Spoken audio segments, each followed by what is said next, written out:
আসসালামু আলাইকুম। প্রিয় দর্শক, বিএনপি সরকার দায়িত্ব নিয়েছে, এখনও কিন্তু খুব এক মাসও হয়নি, 20 দিনও হয়নি। কিন্তু এরই মধ্যে নানা আলোচনা এবং এদের নানা কর্মকাণ্ড দেখে অনেকে বলতে শুরু করেছেন যে সকালটা কেমন যাচ্ছে সেটা দেখতে হবে। সকালের আমরা অনেক কিছু দেখেছি এ পর্যন্ত। কিছু কিছু আচরণ আমাদের ভালো লাগেনি, আমরা বলেছি, অনেকেই বলেছে। আবার কিছু কিছু আচরণ কারো ভালো লেগেছে, কারো ভালো লাগেনি। আবার কিছু আচরণ সবারই ভালো লেগেছে। আজকে আমি কয়েকটা পয়েন্ট নিয়ে কথা বলবো যে আসলে সরকার নমুনাটা আমরা কেমন দেখছি। আমি তারেক রহমানকে দেখে সত্যি কথা বলতে গিয়ে আমি স্বীকার করতে চাই এবং আমি স্বীকার করব যে তারেক রহমানের কর্মকাণ্ড কিন্তু আমার পছন্দ হচ্ছে।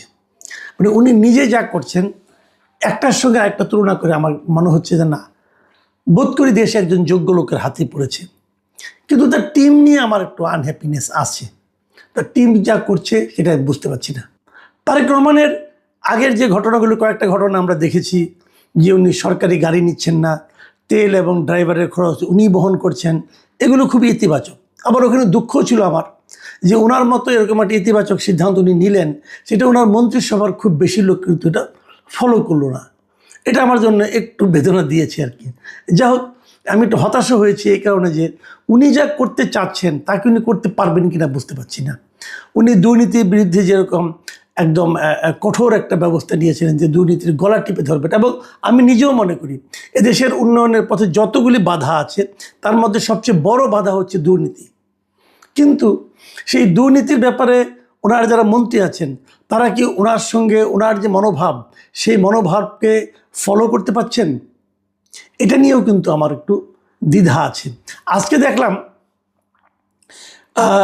টিআইবি মানে ট্রান্সপারেন্সি ইন্টারন্যাশনাল বাংলাদেশ, তারা একটা প্রেস কনফারেন্স করেছে এবং সেই প্রেস কনফারেন্সে তারা কিন্তু এই কথাটা উল্লেখ করেছে এবং তারা বলেছে যে সরকার যে দুর্নীতির বিরুদ্ধে কঠোর বার্তা দিতে চাচ্ছে তার সঙ্গে বাংলাদেশ ব্যাংকে তারা যে গভর্নর নিয়োগ করেছে সেটা সাংঘর্ষিক, সেটা সামঞ্জস্যপূর্ণ নয়। এবং তারা বলছে দুর্নীতির বিরুদ্ধে খালি মুখে বললেই হবে না, সেটা দলীয় পর্যায়ে কঠোর বার্তা দিতে হবে, না হলে এটা হবে না। এবং টিআইবির যিনি নির্বাহী পরিচালক ডক্টর ইফতেখারুজ্জামান, উনি কী বলেছেন আমি আপনাদের একটু পড়ে শোনাই।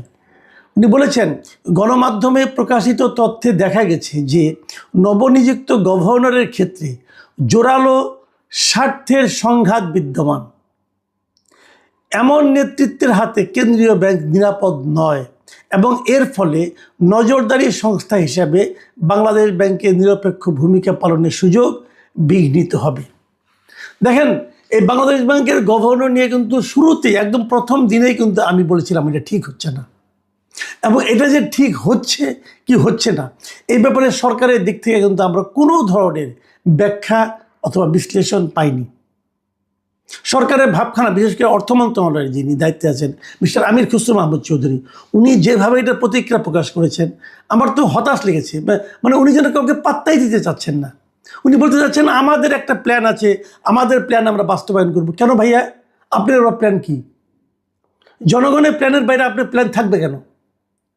এরকম প্ল্যান তো আওয়ামী লীগের আমলে ছিল, লুটপাটের প্ল্যান। আপনি কি সেই প্ল্যান ধারাবাহিকতা চাচ্ছেন? আপনার বাড়ি চট্টগ্রাম, চট্টগ্রামেরই একজন তো বাংলাদেশে লুটপাটের ইতিহাসে একটা ইতিহাস রচনা করেছেন মিস্টার এস আলম। যোগাযোগ হয়ে গেছে নাকি ভাই? এ ধরনের প্রশ্ন কিন্তু আমরা করবো। ভাই, আমার দেশটাকে কে নিয়ে যাচ্ছে? আপনার প্ল্যানটাকে, নতুন সরকারের প্ল্যান থাকবে, আপনাকে সেই প্ল্যান এক্সপ্লেন করতে হবে। আপনি যেই হন না কেন আপনাকে বলতে হবে কেন আপনি এই একজন গার্মেন্ট ব্যবসায়ীকে বাংলাদেশ ব্যাংকের গভর্নর বানাচ্ছেন। আপনি ব্যাখ্যা করেন, আমরা ব্যাখ্যাটা শুনি। ব্যাখ্যা তো করতে পারতেছেন না, কারণ আপনার কাছে কোনো ব্যাখ্যা নাই। যে উদ্দেশ্যে আপনি করেছেন সেই উদ্দেশ্যটা আপনি ব্যাখ্যা করে কারো কাছে আপনি এটাকে জাস্টিফাই করতে পারছেন না। তো এটা তো হবে না। আপনি যেই হন, অর্থমন্ত্রী হন, যেই হন, আমরা তো আপনাকে প্রশ্নের মুখে। আজকে এই যে টিআইবির পক্ষ থেকে অফিসিয়ালি প্রেস কনফারেন্স করে বলা হলো যে যাকে আপনারা দিয়েছেন তাকে দেওয়ার মাধ্যমে সরকারের দুর্নীতির বিরুদ্ধে যে আপোষহীন মনোভাব তার সাপোর্ট এটা করে না। এই যে কথাটা বললো, শুনতে ভালো লাগছে। আমি যদি বিএনপির সমর্থক হই, ধরেন আমি বিএনপিকে ভোট দিয়েছি, ধরেন আমি বিএনপির সাফল্য চাই, তো টিআইবির এই বক্তব্য শুনতে কি আমার ভালো লাগবে? আমার তো ভালো লাগবে না, আপনার লাগতে পারে, কারণ আপনার অন্য কোনো ল্যাপটপ থাকতে পারে, কিন্তু আমার তো ভাই একজন নাগরিক হিসেবে ভালো লাগে নাই।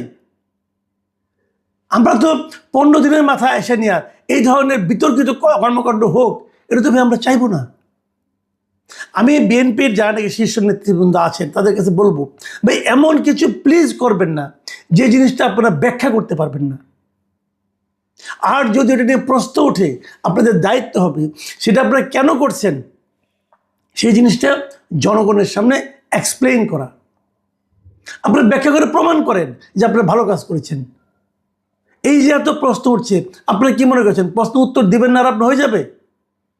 ভাই এত স্বরাষ্ট্র আপনি পান নাই, ভোটে পাস করেছেন, 2/3 আসন পেয়েছেন, তার মানে এই না আপনাদের কোনো কথা নিয়ে আমরা প্রশ্ন করতে পারবো না। আপনাদের যে শীর্ষ নেতা তার দিকে খেয়াল করেন, দেখেন ওই ভদ্রলোক কি করতেছে, তাকানোর দিকে। নিজেরা তো একটা গাড়ির মায়া ছাড়তে পারেন নাই, বড় বড় কথা বলেন। এটা চলবে না।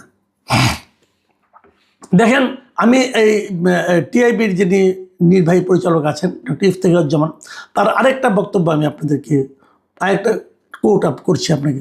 তিনি বলেছেন, তিনি আশঙ্কা প্রকাশ করে বলেছেন যে এই ধরনের নিয়োগের মাধ্যমে বিতর্কিত ব্যবসায়ী গোষ্ঠী বা অর্থ পাচারকারী শীর্ষ ব্যক্তিরা পুনরায় কর্তৃত্ব ফিরে পাওয়ার সুযোগ পেতে পারে, যা রাষ্ট্রের জন্য কোনোভাবে কল্যাণকর হবে না। এই কথার কি জবাব দিবেন? আমি জনাব তারেক রহমানকে অনুরোধ করব, এই বিষয়ে আপনি হস্তক্ষেপ করুন, জরুরি ভিত্তিতে করুন, পরে কিন্তু আর সময় থাকবে না। আমি আরেকটা ঘটনা বলবো আজকে, সেটাও একটা প্রেস কনফারেন্সের বক্তব্য। সেই বক্তব্য রেখেছেন প্রধান বিরোধী দল জামায়াতে ইসলামী। জামায়াতে ইসলামী বলেছেন যে ইলেকশনের যে ইঞ্জিনিয়ারিং হয়েছে, এটা উনি দুটো ঘটনার কথা বলেছেন এবং বলেছেন এই দুজন উপদেষ্টাকে, সাবেক দুজন উপদেষ্টাকে জিজ্ঞাসাবাদ করতে হবে।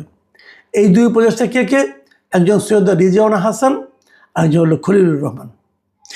খলিলুর রহমানকে যেদিন নিয়োগ দেওয়া হয় সেই দিন বলেছিলাম এটা আপনারা ঠিক করলেন না।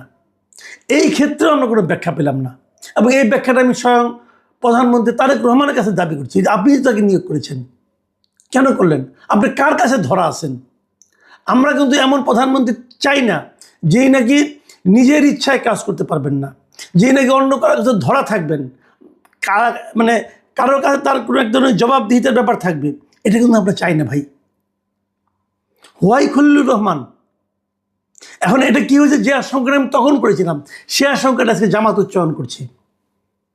জামাত বলছে যে ওই ইলেকশন, ওই তত্ত্বাবধায়ক সরকার যে নিরপেক্ষ ছিল না, তারা এই অভিযোগ করছে দুটো ঘটনা দিয়ে। একটা খলিলুর রহমানকে এখানে পররাষ্ট্রমন্ত্রী বানানো, আর দ্বিতীয়টা তারা বলছে যে সৈয়দ রিজওয়ানা হাসান, উনি আজকে ওনার একটা ইন্টারভিউ প্রচারিত হয়েছিল, সেই ইন্টারভিউ উনি যে কথাগুলি বলেছেন সেই কথার প্রেক্ষিতে উনি এই জামাতের যে নায়েবে আমির আছেন তাহের সাহেব, উনি একটা মন্তব্য করেছেন এবং উনি বলেছেন যে উনি নিজেই স্বীকার করেছেন যে ওনারা জামাতকে আসতে দেননি। এবং উনি কি বলেছেন, সৈয়দ রিজওয়ানা হাসান, মানে তার ভাষায় আর কি, উনি যেটা বলছেন আর কি, মানে রিজওয়ানা হাসান যে কথা বলছেন যে নারীদের উপযুক্ত অধিকারকে নিশ্চিত করতে পারেনি, তারা বিরোধী দলে থাকলেও আমরা কিন্তু তাদের মূল ধারায় বা প্রধান শক্তি হিসেবে আসতে দেইনি। তার মানে উনি আসতে দেননি।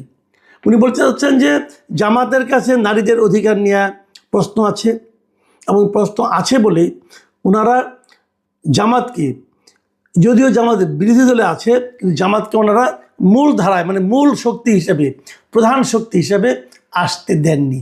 ভাই আপনারা দেওয়া না দেওয়ার কে? তার মানে আসতে দেওয়া না দেওয়ার ব্যাপারে ওনার একটা ভূমিকা ছিল ওনাদের মানে এই অন্তর্বর্তীকালীন সরকারের। এই ধরনের কথা যদি বলে তো ওনাদেরকে জিজ্ঞাসাবাদ করা উচিত। আসলে কি তাহলে ইঞ্জিনিয়ারিং হয়েছে? আসলে কি তাহলে মানে জামাতকে আসতে না দেওয়ার জন্য নানা ধরনের কর্মকাণ্ড হয়েছে, ফন্দি ফিকির হয়েছে?